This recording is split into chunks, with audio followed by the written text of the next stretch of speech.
वक्रतुण्ड महाकाय सूर्यकोटि समप्रभा निर्विघ्नं कुरु मे देव सर्वकार्येषु सर्वदा सर्वकार्येषु सर्वदा।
रात में ही जगते थे, सोते थे।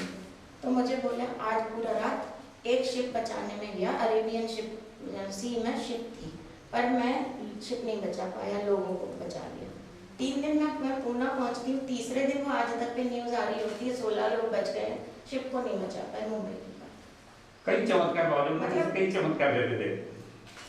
अद्भुत संत ऐसे ही होते हैं। और जब इनकी सर्जरी हुई, मैं तो इधर का ज्यादा माहौल जानती नहीं थी, ये आपके हिम्मत कोठारी साहब और सबने फोन करके पूछा कि बाबूजी के सब आशीर्वाद लेंगे आप, भैया तो बचपन से ये देख रहे हैं, आशीर्वाद से ये सब मिनिस्टर लोग आते थे और नहीं बनवाई पड़ेगी। उस टाइम से दीदी अर्जुन सिंह जी, मोतीलाल जी वोरा, बाद में बाबूलाल जी जैन, और ये सभी जितने भी कैसी नी रिप्लेसमेंट सर्जरी। हाँ सिंपल है, उसको कहना शुरू से बाजों का एक ही बात रहता कि उसके बारे में फिर मत सोचो, आप अपनी तरफ से जो बेस्ट हो सकता है वो करो, जितना अच्छा करना वो करें, लेकिन उसके बारे में देखना क्या सोचे।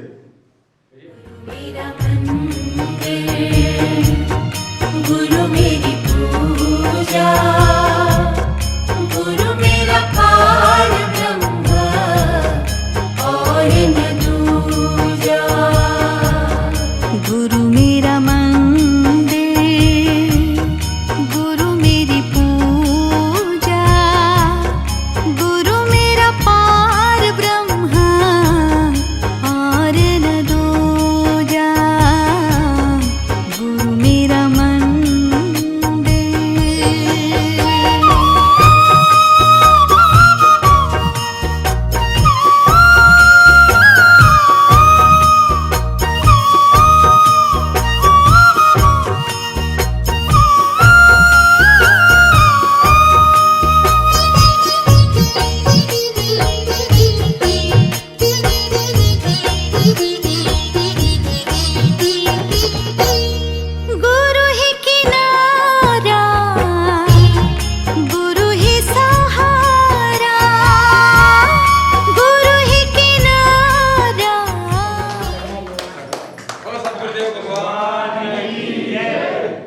भागवत पुराण की जय, बोलो कृष्ण कन्हैया लाल की जय। बहुत ही अच्छी बाजों के द्वारा रचित महाकाल भागवत पुराण का विमोचन आप सबके द्वारा निश्चित रूप से आप सब भी जो है भाग्यशाली है। हम सभी की जो है आप सबको जो है बहुत बहुत धन्यवाद इसके लिए। अब आप अपन वहाँ चले। भागवत पुराण जो है नॉर्मल ओरिजिनल वेद व्यास ने लिखी है, और वेद व्यास 18 हुए हैं, एक नहीं हुए हैं। जी जी। तो धीरे धीरे सीरीज में बनती गई। कृष्ण की कहानियाँ मेनली उसमें हैं, और एक उपनिषद और वेद बहुत कठिन होते हैं समझने में, तो लोगों को साधारण रूप में शास्त्र पढ़ के भक्ति कैसे करें, प्रेम कैसे पैदा हो। तो ये भागवत वेद व्यास ने घोषणा करी थी कि ये अभी भी अपूर्ण खंड काव्य है, कलयुग में कोई अवधूत संत आके इसे पूरा करेगा। ये 18 वेद व्यास की घोषणा थी। सो बाबूजी ने 2 नए स्कंद रचे, 12 स्कंद भागवत में है, 13 और 14 का सृजन। 2 स्कंद और इसमें उन्होंने लास्ट जो 2500 साल में जो भी धर्म आए, उस बौद्ध धर्म, थोड़ा सा जैन धर्म का वर्णन है भागवत, लेकिन नबी मोहम्मद सल्लल्लाहु अलैहि वसल्लम बौद्ध धर्म नहीं था, जैन धर्म का डिस्क्रिप्शन, सिख धर्म और सर्व धर्म समन्वय और तत्व ज्ञान के कलयुग के अंत तक कैसा व्यवहार रखो, और कृष्ण की वाणी को जीवंत समझ के इस ग्रंथ को आगे बढ़ाएं, समाज तक पहुंचाएं आप सबके माध्यम से। 18 अध्याय पढ़ रहे थे हम लोग। 12 अध्याय, 18 तो गीता में, ये भागवत पुराण है, ये पुराण का 18 वेद व्यास भी 18 हुए हैं, हमको जैसे पता होता है एक है, बाबूजी ने मैं बताया नहीं, 18 वेद व्यास ने कृष्ण की लोग जो अपने तरफ 7 दिन में भागवत कथा पुराण कराते हैं, ये वो है। मैं अभी ऊपर दिखा, गीता क्या ये भागवत पुराण है। अब ये महाकाव्य कहलाएगी अब से, ऐसा उन्होंने बताया। अब ये ग्रंथ पूर्ण होकर महाकाव्य भागवत पुराण इति श्री हो गई। अब इसमें कोई नवीन कलयुग का अंत तक नहीं है। दीदी मैं सौभाग्यशाली हूँ कि बाप जी के मुखारबिंद से 18 रोज का मूल भागवत का मैंने श्रवण किया। निश्चित रूप से मनोरंजन जो है बहुत ही हमारे पुराने गुरु भाई हैं, सबसे पुराने गुरु भाई हैं, बाबूजी को सुनने को मिली है नहीं, ये अलग है, लिया गया है 14 भागवत में 12 ही है, जिसको कहते ये बढ़ाया है। बाप जी का ये ये कितनी बड़ी बात मैं आप सब क्या रिस्पेक्ट मनोहर भैया आदमी मेरा आगे रुक जाता है।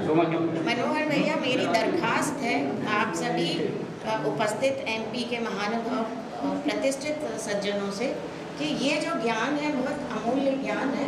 ये अवधूत संत किसी सांसारिक उसमें नहीं पढ़ते, लेकिन आज के समाज के माध्यम से समाज को एक नई दिशा और धर्म का जो विक्षिप्त रूप है। गुरु कहता है हृदय में भगवान है।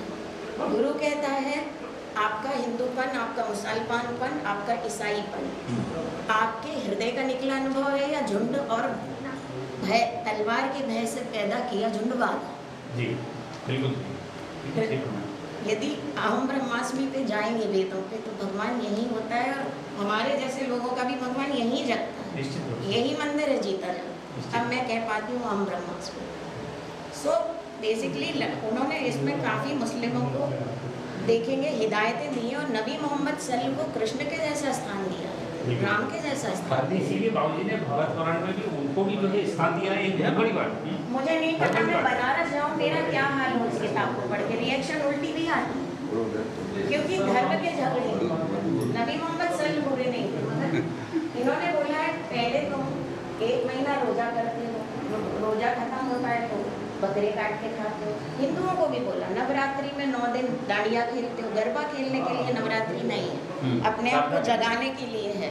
और 10वें दिन आप नवरात्रि खत्म होती है फिर आप बकरे काटते हो। अहंकार की बलि दो, बकरे की बलि नहीं है। हिम्मत है तो शेर की बलि दे दो, पकड़ो शेर हो बलि दो। तो ये काफ़ी कुछ इसको पढ़ेंगे। एक जगह उन्होंने लिखा है ईदगाह जितना ऊंचा होगा चांद उससे भी ज़्यादा ऊंचा होगा। ईदगाह ऊंचा करके आप क्या करेंगे, या अखाड़े हैं धर्म के नाम पे, ये भी कहा। तो धर्म का सही मर्म समझो, ये निजता का विषय है, आपके हृदय का अनुभव है, दूसरा कुछ नहीं। और सद्व्यवहार और सही आप जैसे लोगों से ही समाज बदलता है, मैं तो यही जानता हूँ। एसपी साहब हैं हमारे सम्मानीय, शायद डीएम महोदय भी आप आके आज नहीं आ पाए, तो हम लोगों का एक मैसेज तो रेयरली आप सभी के माध्यम से जाने वाला है। हम लोग तो और नहीं पहुंचा पाते, शिष्यों तक ही सीमित है, लेकिन आप जो हमारे लोग समाज से डिलीवर करते हैं, पहुंचते हैं, आपके तो माध्यम से ही ज़्यादातर जो है सभी ये ज्ञान के सद्व्यवहार करो, जीवन जीने की कला समझो। सरल जीवन है, सरल जियो, गरीबों को तकलीफ मत दो। उसमें भी वही आत्मा है जो चीटी में है, वही हाथी में है, वही सब में है। आज वो व्यक्ति पैसों से छोटा हो सकता है, परिस्थिति से छोटा हो सकता है, मगर आज वही चेतना अपने इतनी सी वही चेतना उसमें। अब ये सबका चेतना का विकास है, कौन किस तरीके से समाज में आज प्रतिष्ठित है, ये आपके प्रारब्ध हैं, पुण्य कर्म। तो जिनके पास बहुत पुण्य कर्म है अगलों का भी उद्धार करें और अपना भी हो। गुरु ही सहारा, गुरु हर पथ का है ध्रुव तारा, गुरु हर पथ का है ध्रुव तारा। गुरु मेरा मंदिर, गुरु मेरी पूजा, गुरु मेरा पार ब्रह्म और न दूजा। गुरु मेरा मंदिर, गुरु मेरी पूजा। हम हमारे अतिथियों का सत्कार करेंगे, उसके लिए शॉल और श्रीफल मैं रिक्वेस्ट करती हूँ आप शॉल और श्रीफल प्लीज यहाँ पर दिए। मैं अरविंद शर्मा जी से निवेदन करती हूँ कि वे कृपया मंच पे आ जाएं। अरविंद शर्मा जी।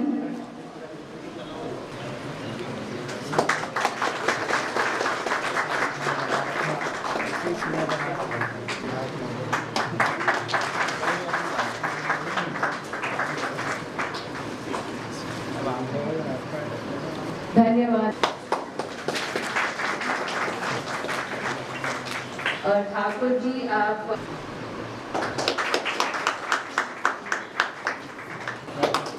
धन्यवाद।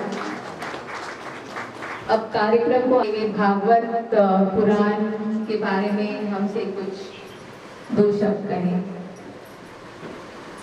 निशा जी प्लीज वो भागवत पुराण है, देखिए ये इसको खुली हुई है, ये इसको बाइंडिंग नहीं करते और आज भी इसके ठाकुर एंड पब्लिकेशन है बनारस में, तो आज भी इसी स्थिति में नई भागवत देते हैं।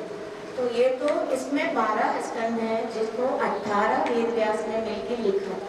ये केवल एक वेद व्यास की रचना नहीं थी। कृष्ण के जन्म के बाद जब ये भागवत लिखी गई तो 18 वेद व्यास ने इसको लिखा और उन्होंने घोषणा करी थी कि अभी भी ये अपूर्ण है, खंड काव्य है, कलयुग में कोई अद्भुत संत आके इसको पूर्ण करेगा और तब ये महाकाव्य भागवत पुराण ग्रंथ से नाम से जाना जाएगा।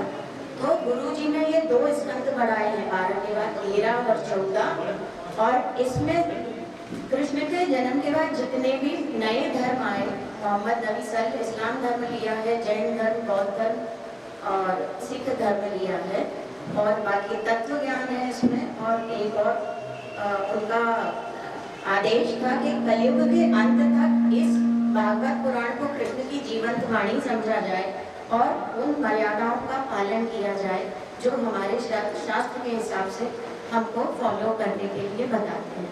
और ये रचना के लिए इस युग में बाबूजी हुकुम को हम प्यार से उन्हें गुरु जी को बाबूजी हुकुम बुलाते हैं और उन्हें वाचस्पति उपाधि दी गई।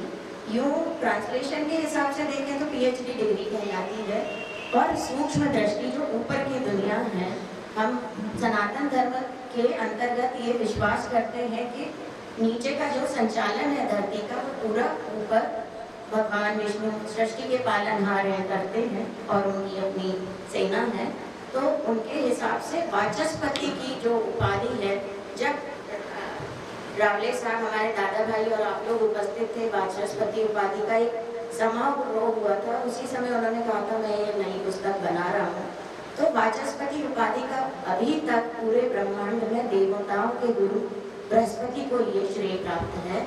इसके बाद अगले जन्मों में 100-150 ऐसा बाबूजी ने फरमाया था कि 100-150 साल के बाद इस किताब की मान्यता आएगी। अभी चिंता मत करना कोई मान्यता देना है या नहीं, नवीन सृजन को जल्दी से लोग एक्सेप्ट नहीं करते।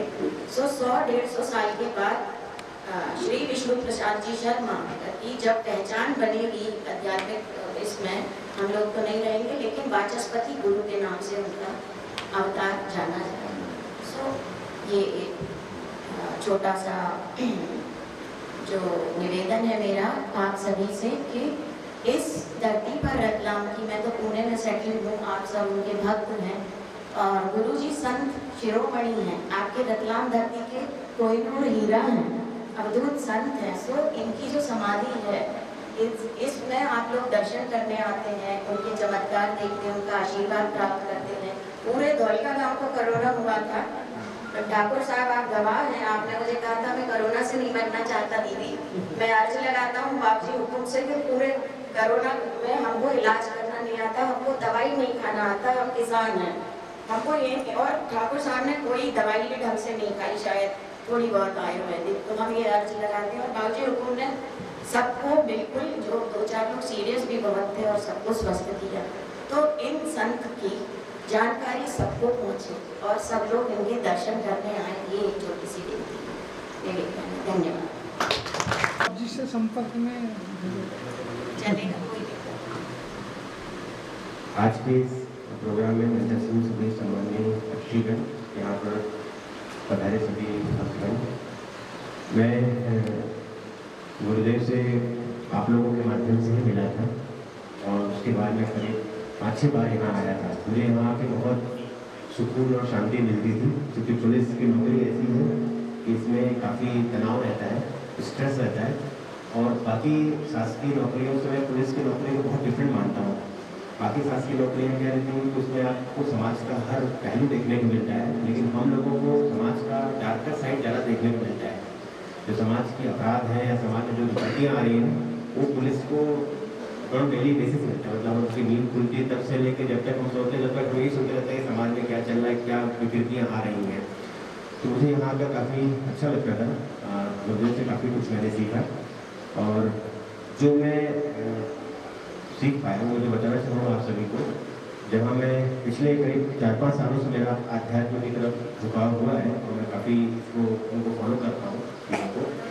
मेरा ये मानना है कि हम लोग में इतनी समस्याएँ इसलिए आ गई हैं कि हम लोगों ने जो मूल ज्ञान है वो हम छोड़ के सिर्फ लीलाओं पर ही फोकस कर रहे हैं। कोई भगवान कृष्ण की बात हो, भगवान राम की बात हो, हम लोग उनकी लीलाओं को ज़्यादा प्रचार प्रसार करते हैं, जबकि उनका मूल ज्ञान है किस कारण से वो इतने पराक्रमी बने, किस कारण से उन्होंने इतना उसको जानना चाहिए, उसको फॉलो करना चाहिए।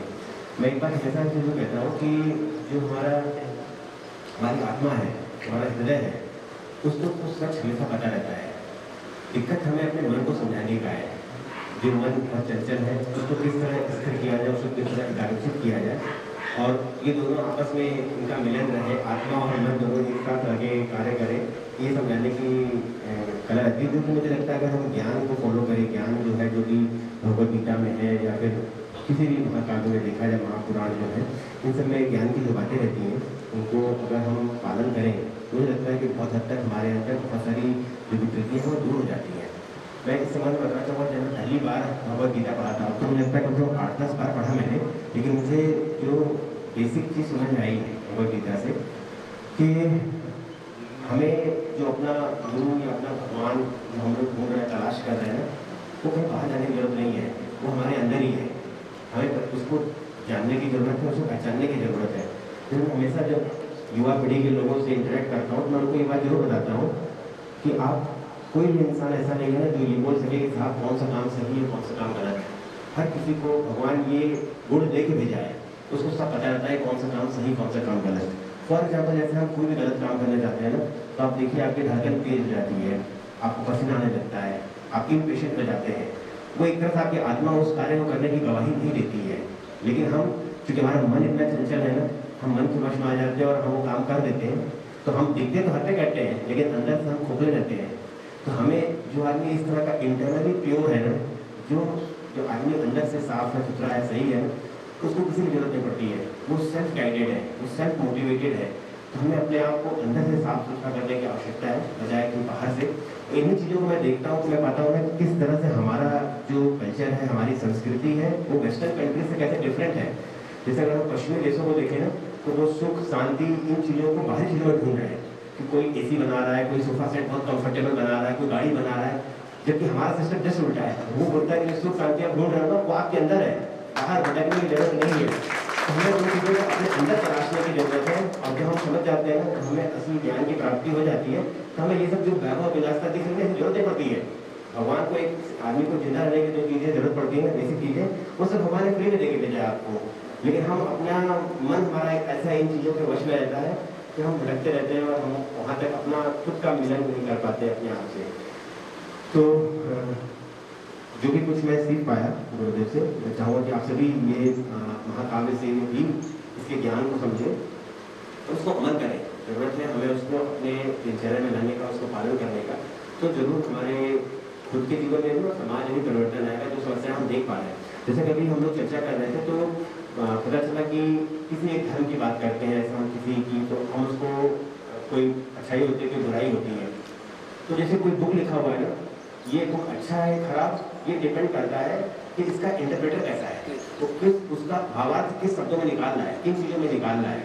अगर उसका सही भावार्थ निकालना है तो सही चीज़ें रहती हैं, और लोग उसके अगर लिख के फकीर बन जाए, उसको गलत निकालने लगे तो तमाम कॉन्ट्रोवर्सी पैदा कर देते हैं लोग। तो हमारे जो हम समाज के अंदर कमियां देख रहे हैं ना, मैं हमेशा बोलता हूँ जो कमियां आपको समाज के अंदर दिख रही हैं बेसिकली वो समाज में नहीं है, वो आपके अंदर है। जैसे अगर आप नींबू रखते हो, नींबू देख के आपके मन में खट्टा लगने लगे, इसका मतलब आपने पहले चखा है नींबू को, खट्टा तभी तो खट्टा लग रहा है। तो इसका मतलब जो समाज में कमियां देख रहे हैं आप ना कि आज ऐसा हो गया वैसा हो गया, उस सब कमियां आपके अंदर है। तो अपने आप को सुधारें, समाज ऑटोमेटिक चेंज हो जाएगा। तो हम बजाय कि समाज का ठेका लेना, हमें स्वयं को बदलना। तो जो भी हम परिवर्तन समाज में चाहते हैं वो परिवर्तन आप अपने से स्टार्ट करेंगे और आप देखेंगे ऑटोमेटिकली समाज पूरी बदल जाएगा, चीज़ें बदल जाएंगी। ज़्यादा समय नहीं लूँगा, आप लोगों ने समय दिया इसके लिए धन्यवाद। कुछ गलती हो रहा हो तो समझ आएगा।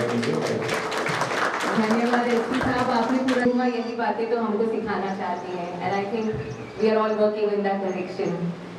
अब कार्यक्रम को आगे बढ़ाते हुए मैं डॉक्टर प्रंजलि जी से निवेदन करती हूँ कि वे विष्णु लोक फाउंडेशन पर संक्षेप में परिचय दें। 24 जुलाई के दिन गुरु पूर्णिमा को भारत भर में पूर्ण श्रद्धा व उल्लास के साथ मनाया जाता है। गुरु के बारे में कहा गया है, साधक को जितनी भक्ति भगवान की करनी चाहिए, उतनी ही श्रद्धा व भक्ति अपने गुरुदेव के प्रति रखनी चाहिए। गुरु ही वो इंसान है जो व्यक्ति को ईश्वर प्राप्ति की सही राह दिखाता है। आज आप सभी के समक्ष हमारे पूज्यनीय गुरु जी श्री विष्णु प्रसाद शर्मा जी के आशीर्वाद से निर्मित विष्णु लोक फाउंडेशन के बारे में बात करने का अवसर प्राप्त हुआ है। विष्णु लोक फाउंडेशन का निर्माण बाबूजी के आशीर्वाद और गुरुमा के प्रयास का उद्देश्य हमारे नागरिकों को स्वस्थ और खुशहाल बनाने, हमारे सनातन धर्म के बारे में जागरूकता फैलाने और लोगों को अपने स्वयं के नियंत्रण में लाने में मदद करने, उनके जीवन को बेहतर बनाने की पहल को आगे बढ़ाना है। हम अपने समाज की बेहतरी के लिए विभिन्न आध्यात्मिक सत्रों के साथ साथ सामाजिक गतिविधियों की व्यवस्था करने की योजना बना रहे हैं। हम मानते हैं कि स्वस्थ और खुशहाल व्यक्ति जो अपने धर्म के बारे में जानते हैं और मानवता के लिए समर्पित हैं, हमारे समाज के सुधार के लिए आवश्यक है और हमारी आने वाली पीढ़ियों को मजबूत और बेहतर निर्णय लेने में सक्षम बनाएंगे। हमने योग, ध्यान, आत्मरक्षा, नृत्य, प्राकृतिक उपचार, परामर्श, स्वच्छता कार्यक्रम और वृक्षारोपण जैसी गतिविधियों की आयोजन करने की योजना बनाई है। VLF योग और ध्यान केंद्र नैतिक मूल्यों, योग, आत्मरक्षा, ध्यान और हिंदुस्तानी म्यूजिकल क्लासेस, इंस्ट्रूमेंटल और वोकल सिंगिंग को समझने के लिए 12 वर्ष और उससे अधिक उम्र के किसी भी व्यक्ति के लिए पंजीकरण है। ये ऑनलाइन और ऑफलाइन कक्षाएं हैं। सही सोचना, संतुलित रहना और आध्यात्मिक जागृति से सुरक्षित रहना आज के तनावपूर्ण जीवन का मंत्र है। उन्नत मानसिक स्वास्थ्य और आत्म अभिव्यक्ति किसी भी स्थिति को संतुलित करने के लिए अद्भुत काम करेगी। इस शुभ दिन पर मुझे विष्णु लोक फाउंडेशन के सभी सदस्यों को दिल से बधाई और कृतज्ञता व्यक्त करने की अनुमति दें, जिन्होंने लोगों के बीच जागरूकता को फैलाने के लिए कड़ी मेहनत की और इस साल के सत्र के लिए आवश्यक संसाधन उपलब्ध कराए। माननीय श्री अशोक वाकड़े जी मुंबई द्वारा विष्णु लोक फाउंडेशन के माध्यम से उनके पैतृक ग्राम बलसूर तहसील उमरगा महाराष्ट्र में कोविड केंद्र में मेडिकल सामग्री भिजवाई।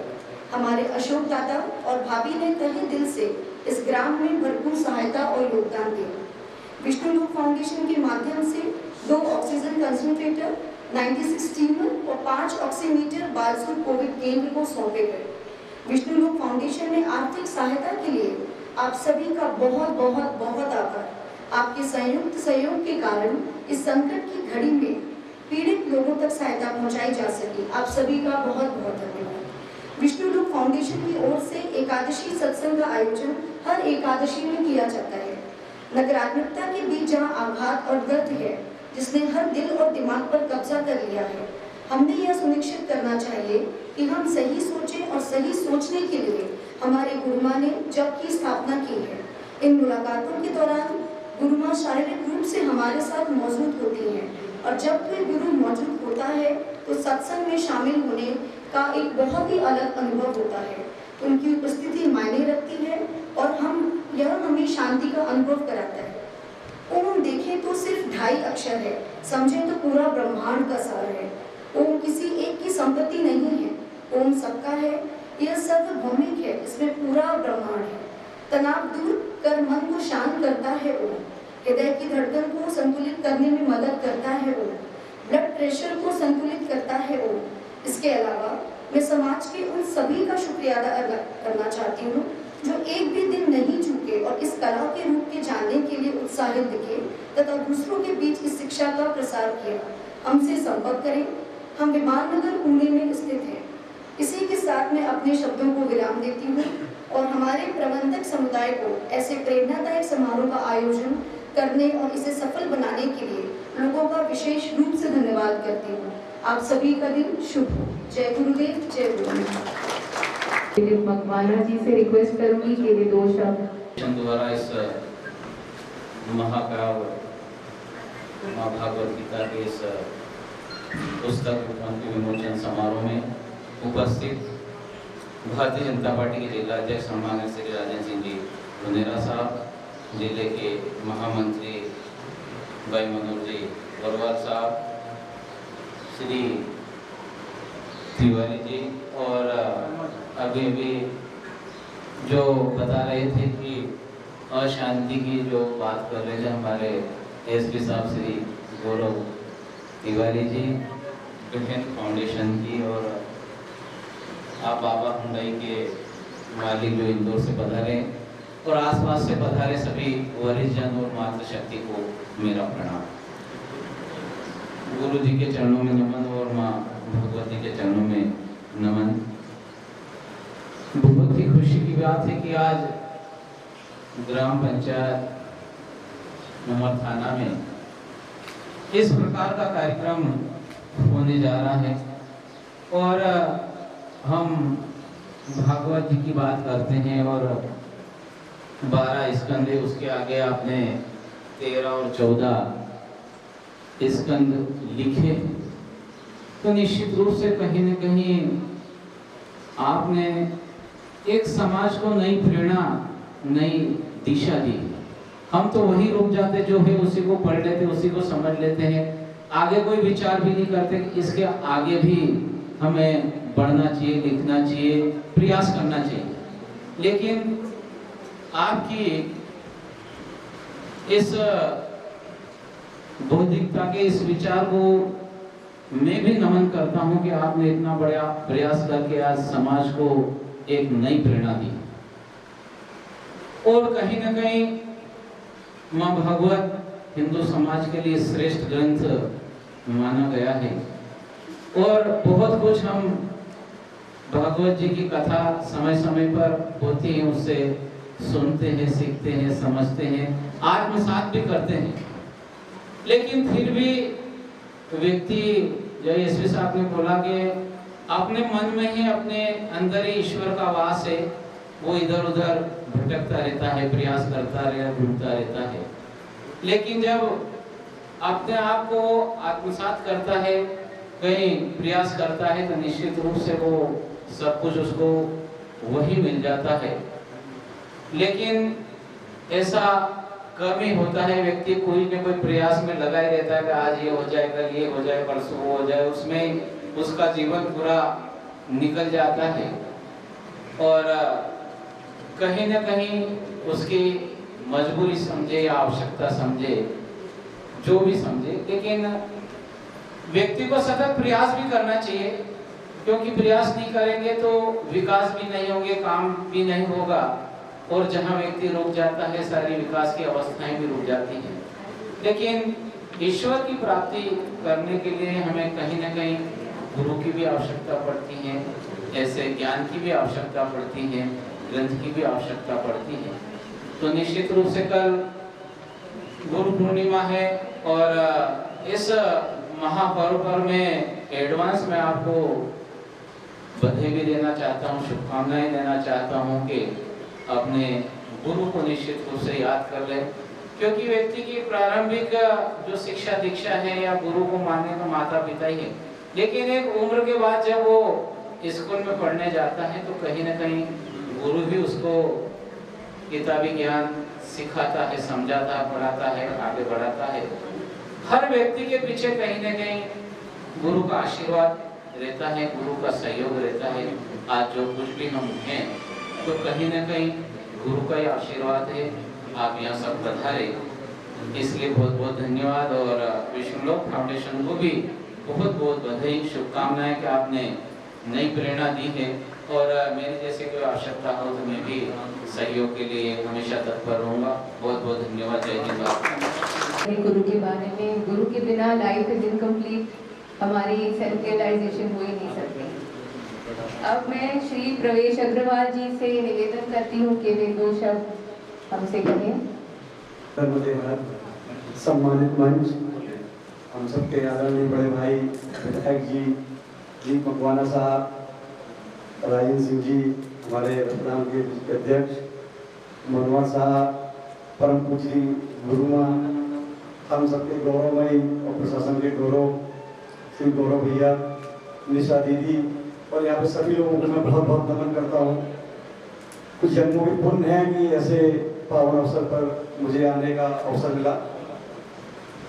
गुरु जी ने इस भागवत पुराण में बहुत ज़्यादा समय आप लोगों ने लूँगा, क्योंकि यहाँ सब बड़े और ज्ञानवान लोग बैठे हैं और मैं तो बहुत छोटा हूँ कुछ कहने के लिए। लेकिन भागवत पुराण को सनातन धर्म का सबसे सर्वोत्तम श्रेष्ठ स्थान है ग्रंथों में। और आज जब समय आ गया है कि पूरी दुनिया हमारे हिंदुस्तान की तरफ देख रही है और हमारे पुरानी चीज़ों पे जा रही है, तो जितना ज्ञान, जितने चीज़ें भागवत पुराण में दी गई हैं, मुझे नहीं लगता कि उसके बाद दुनिया में कोई भी रिश्ता, कोई भी इमोशन बचता है। सब कुछ का वर्णन हमारे भागवत पुराण में है। और सनातन धर्म वैसे भी सबसे वैज्ञानिक रूप से, साइंटिफिक रूप से स्ट्रॉन्ग धर्म माना जाता है। वैसे तो हमारा धर्म है ही नहीं, कोई धर्मों का तो एक ग्रंथ होता है, हर धर्म में है, पर सनातन धर्म में नहीं है। और जब जो भी चीजें उसमें कही गई हैं, जब बाबा पुराण में हम बोलते थे कि सूरज 7 रंगों के घोड़ों पे विराजमान होकर आता है, तो उसका सिर्फ इतना सा मतलब था कि सूरज की किरणों में 7 रंग होते हैं, जो कि कालांतर में पिछले 200 सालों में वैज्ञानिकों ने देश में, विश्व में जितनी भी चीजों को साबित किया है। हमारे यहाँ तो वो महाभारत काल से ही चला आ रहा था। जब वो बोलते हैं कि बुद्ध और शनि में बहुत लड़ाई है, तो उसका सिर्फ इतना सा मतलब था कि दोनों ग्रहों की दुनिया बहुत है। जब हम बोलते थे कि भाई गोबर से आपको खाद करिए, अपने खेतों को उर्वरक बनाइए, तो विदेश में लोग कहते थे ये क्या बेवकूफ़ी है, तो ये गाय की पौड़ी से काम होता है, ये लाइए, यूरिया लाइए। आज आप देखिए सब लोग वापस वही जा रहे हैं। आज उनको हर चीज़ जैविक चाहिए।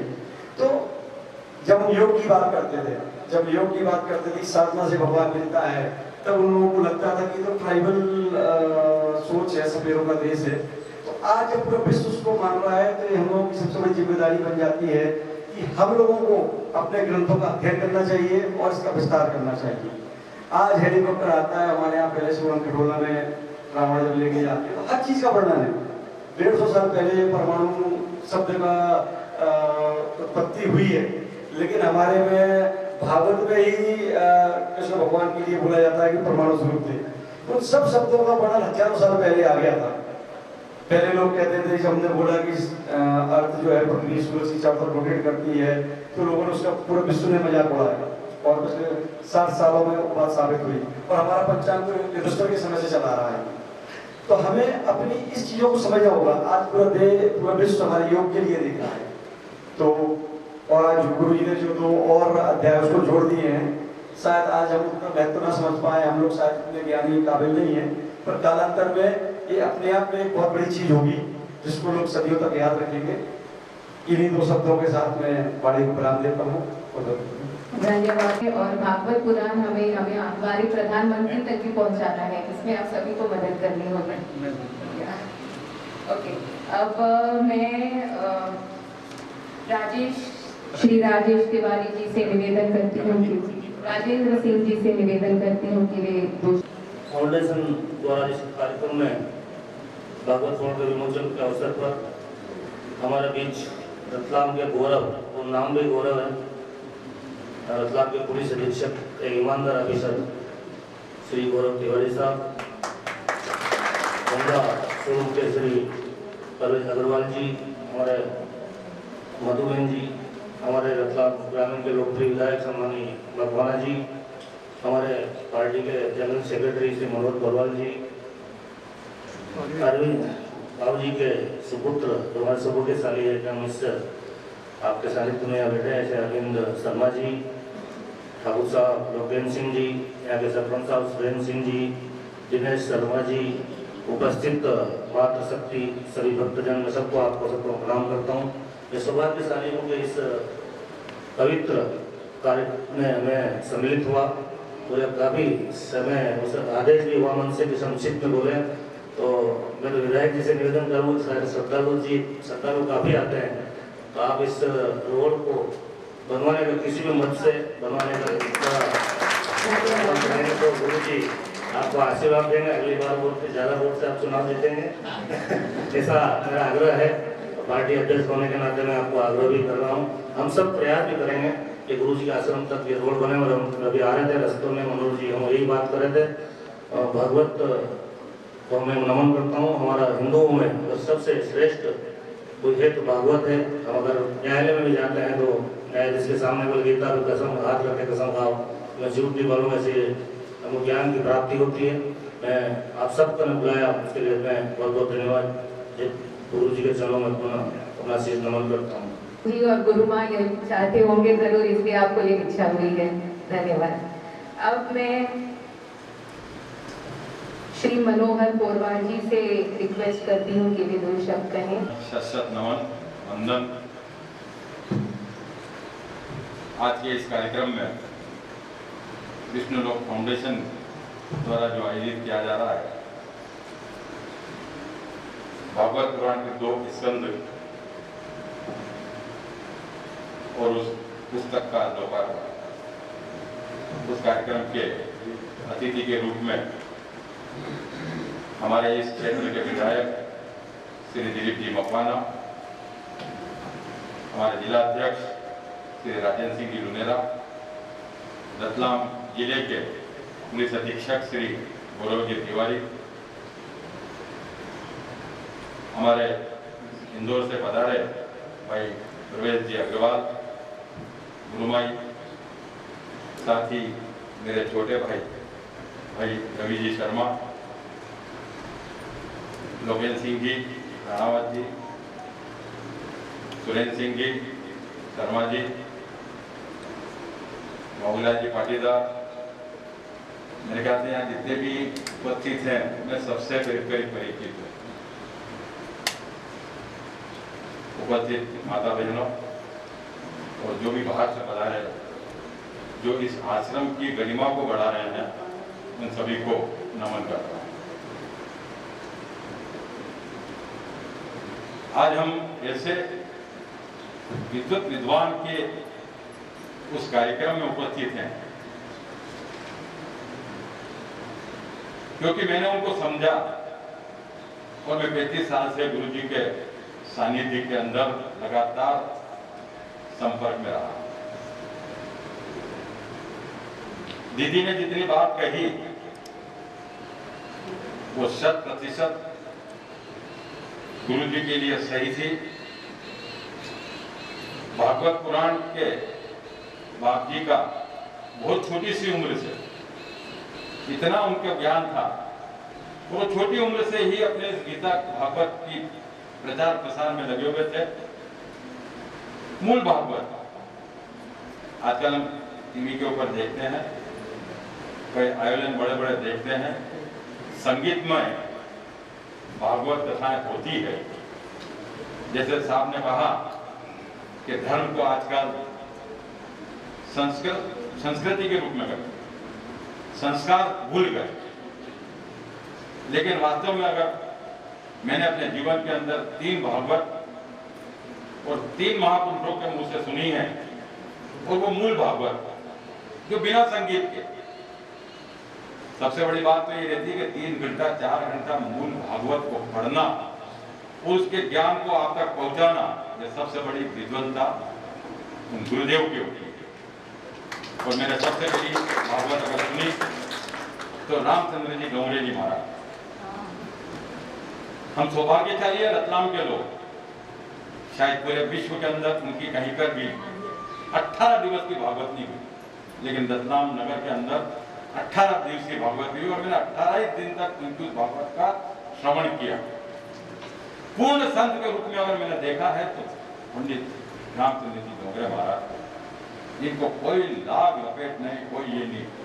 और मुझे वो सौभाग्य उसी भागवत से प्राप्त हुआ, उसी कथा से प्राप्त हुआ। गुरुदेव विष्णु प्रसाद जी शर्मा से मेरी सबसे पहली भेंट 1984 में उसी भागवत कथा के आयोजन में हुई। दूसरी भागवत मैंने बाप जी के मुंह से दोषवास आश्रम के अंदर, और भी 18 रोज तक चला, और मात्र बाप जी ने स्पष्ट कह दिया था कि ये 15-20 लोग से ज्यादा आप आमंत्रित ना करें और सिर्फ आप लोगों को इसका आमंत्रण। मूल भागवत को उनके मुख से, मेरे पास अभी भी उसकी कैसेट पड़ी हुई, लेकिन मैंने काफी प्रयास किया कि उसके संकलन को मैं कहीं सीडी के अंदर या उसके अंदर करूं, लेकिन वो यहाँ पर टेक्निकल प्रॉब्लम के कारण कहीं हो नहीं पाई। और उसके बाद एक मेरे विरक्त संत अनंत देव जी हैं, जो वामदेव जी महाराज के शिष्य रहे हैं। वामदेव जी महाराज राम जन्मभूमि के संरक्षक थे और 3500 किलोमीटर यात्रा उन्हें साउथ के अंदर राम जन्मभूमि के लिए की। विरक्त संत के अंदर वो संत शिरोमणि थे, एक छोटा सा उदाहरण दूंगा तो संत की महिमा और संत का पद क्या था। 1993 के अंदर एक बहुत बड़ा आयोजन रतलाम में करा और वामदेव जी महाराज रतलाम पधारे और अटल जी का भी आना हुआ। और सिर्फ अटल जी से मैंने इतना सा कहा कि आज स्वामी जी का यहाँ पर कार्यक्रम है और आपको उसमें पधारना। बोले स्वामी जी रतलाम में? मैंने कहा हाँ रतलाम। और अटल जी एक कार्य में थे, कई लोगों ने कहा कि वो कांग्रेस परिवार में ठहरे हैं, आपका जाना ठीक नहीं है। लेकिन अटल जी ने कहा कि महाराज श्री के दर्शन के लिए मेरे बीच में कोई नहीं आ सकता, मैं जाऊंगा। और महाराज जी के दर्शन उन्होंने बता दिया। मैं सिर्फ इसलिए बता रहा हूँ कि वामदेव जी महाराज जाऊंगा और उन्हीं के शिष्य सुनिए। तो ऐसे संतों से जब हम वापस सुनते हैं तो वास्तव में उसका मूल हमें मानना पड़ता है। और भागवत जीवन शैली जीने की एक बहुत बड़ी काव्य रचना है, ग्रंथ है।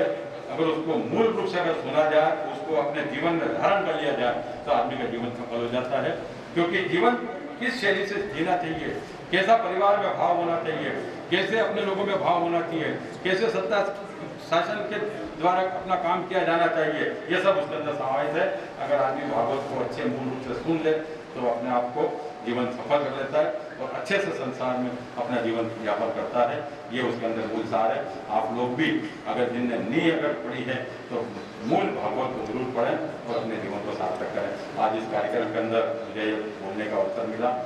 मैं अपने आप को बहुत सौभाग्यशाली समझता हूँ कि आज मैं यहाँ पर उपस्थित हूँ। पुनः गुरुदेव को सत अन्य संतों से प्राप्त किया। हमारे बीच श्री राजेश अग्रवाल जी आए हैं। मैं श्री दिमोले जी से रिक्वेस्ट करती हूँ कि उन्हें शॉल और श्रीफल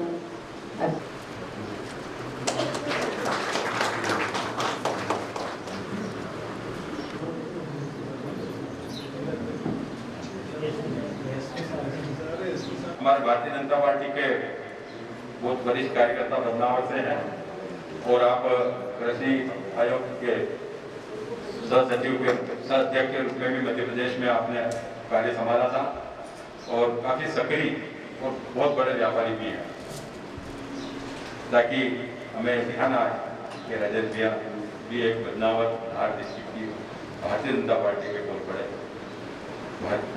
मैं विलंब से आने के लिए क्षमा चाहता हूँ और ये कार्यक्रम जैसा हमारे जमई साहब का फोन आया था पुणे से और मैंने विधायक जी को फोन किया था, मैंने कहा साहब को वहाँ कार्यक्रम है तो विधायक जी ने बोला ठीक है अपन जमा लेंगे। फिर मेरी बात हुई तो बोला आप भी आना साहब, आपको आना ही है। तो सब अच्छा, मैंने बोला वो एसपी साहब को बुलाओ यार, एसपी साहब जोरदार आदमी एसपी साहब को भी बुलाया। लेकिन देखो योग से सब हाजिर है, हमारे जिला अध्यक्ष जी भी है, माननीय विधायक जी है और हमारे कोरबा जी है, गुरुदेव है। तो निश्चित तौर पे एक सत्कार्य के लिए, अच्छे कार्य के लिए सब उपस्थित हो गए। मैं आप सबको प्रणाम करता हूँ, जितने भक्तजन पधारे हैं आप सबको प्रणाम करता हूँ। आज में जो ये बहुत ज्यादा जानकारी तो मुझे नहीं है, लेकिन भागवत जी के कुछ अंश जो रह गए थे वो कलयुग में लिखने के, वो गुरुदेव ने लिखे थे। निश्चित तौर पे ये धर्म सभा में और इस अवसर पर मैं आप सबको बधाई देता हूँ। और इस शास्त्र में जो भी लिखा है, जो चीजें हैं जिससे समाज को एक नई दिशा मिले, समाज को अच्छा दर्पण मिले, हमारे हिंदू समाज के जितने भी शास्त्र हैं, जितने भी धर्म ग्रंथ हैं, निश्चित तौर पे जीवन जीने का तरीका उसमें बताया, आर्ट ऑफ लिविंग। हमको कि वो पूरी दुनिया आज हमारे हिंदू धर्म और हिंदू संस्कृति की तरफ देख रही है। क्या इनका हिंदू धर्म में कैसा है, इनकी संस्कृति क्या है, उसको पूरी दुनिया आत्मसात कर रही है। पूरी दुनिया उसके पीछे कहीं न कहीं उसको मान्यता दे रही है कि ये जो लिखा था हजारों वर्ष पहले, जो आज हो रहा है। मेरे साथ सब सत्संगी लोग बहुत रहते हैं, वो बताते हैं कि देखो यो भागवत में गीता में बिना से लिखे सब 18,000 साल पहले भगवान ने लिखे। तो ये बिल्कुल सत्य है कि हिंदू संस्कृति, हिंदू धर्म, हिंदू समाज की अगर ये ग्रंथों से हम अध्ययन करके उसे आत्मसात करें, उस दिशा में जितना हम कर सकते हैं पूरी तरह से, तो हम जीवन को इस कलयुग में उस ओर नहीं ले जा सकते कि हम पूरा का पूरा उसको आत्मसात करें, लेकिन जितना हम कर सकते हैं निश्चित तौर पे उन शास्त्रों से ज्ञान लेके हमें अपना जीवन अच्छा जीना चाहिए। और उससे आपको कई अद्भुत, मैं सार्वजनिक जीवन में राजनीतिक क्षेत्र में रहता हूँ, काम करता हूँ, मुझे लोग भोला भंडारी कहते हैं, है ना, कि हमारे राजेश अग्रवाल भोला भंडारी नेता, तो मुझे बड़ा अद्भुत उसमें आनंद मिलता है। झूठ नहीं बोलता हूँ मैं, छल कपट नहीं करता हूँ, तो निश्चित तौर पर कहीं ना कहीं ईश्वरीय शक्ति भी अपने साथ रहती है। ये मैंने महसूस किया कि हम मन, वचन और कर्म से अगर पवित्र रहते हैं तो कहीं ना कहीं ईश्वरीय शक्ति हमारे साथ होती है, कहीं ना कहीं हमें अद्भुत तरह की कई ऐसी शक्तियां प्राप्त हो जाती है। जैसे वचन सिद्धि बोलते हैं कि वचन में आपने जिसको जो बोल दिया महाराज से वो वचन सिद्ध हो जाता है। तो ऐसा ही भक्ति भाव से, जो तपस्या से कई ऊर्जा मिलती है व्यक्ति को। मैं इस अवसर पे आप सबको बधाई देता हूँ। वो इतना बड़ा ग्रंथ जो लिखा है, निश्चित मैं भी उसका अध्ययन करूँगा। और आप सबने मुझे इतने अच्छे अवसर पर याद किया, निश्चित तौर पे मैं आप सबका हृदय से आभारी हूँ।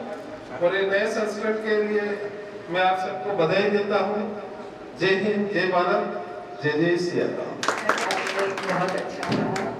अब मैं श्री महेंद्र धिमोले जी से रिक्वेस्ट करती हूँ कि वो, और ये हम टेबल पे रख सकते हैं। इन्हें करीब 3-4 दिन में थोड़ा सा पानी देना पड़ेगा और महीने में एक बार आपको धूप में रखना पड़ेगा, सिर्फ 1-2 बार, तो वो प्लांट काफी बरसों तक ग्रो होगा।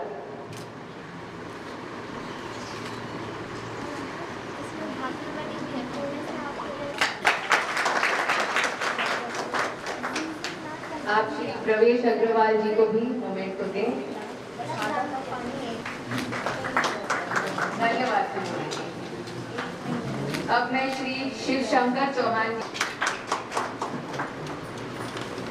अब श्री मनोहर पोरवाल जी को भी आप मोमेंट, और हम राजेश अग्रवाल जी को भागवत पुराण और मोमेंट को दोनों साथ में देंगे। धन्यवाद। अब मैं लक्ष्मी जी और नंदिनी जी से निवेदन करती हूँ कि वे आके एक समाप्ति से पहले एक छोटा सा भजन गाएं हमारे पास। माटी रंगाओ आज मेरे गुरु घर आएंगे, चौक पुराओ माटी रंगाओ आज मेरे गुरु घर आएंगे।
नंदनी जी, आपने बहुत अच्छा गाया एज ऑलवेज।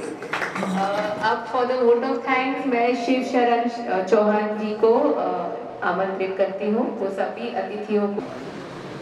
आदरणीय गौरव साहब, पुलिस अधीक्षक आदरणीय प्रवेश अग्रवाल साहब, आदरणीय दिलीप मकवाना साहब, माननीय विधायक रतलाम ग्रामीण, माननीय श्री राजेंद्र सिंह साहब, जिला भाजपा अध्यक्ष, माननीय श्री मनोहर कौर बलका, जिला महामंत्री भारतीय जनता पार्टी रतलाम, माननीय राजेश अग्रवाल साहब, बदनावन, वरिष्ठ बीजेपी के कार्यकर्ता और आप सभी पधारे हुए हैं अतिथिगण का मैं अभिनंदन करता हूँ और आप सबका मैं हृदय से आभारी हूँ कि आप सबने अपना अमूल्य समय यहाँ पधारे और इस कार्यक्रम को सफल बनाया।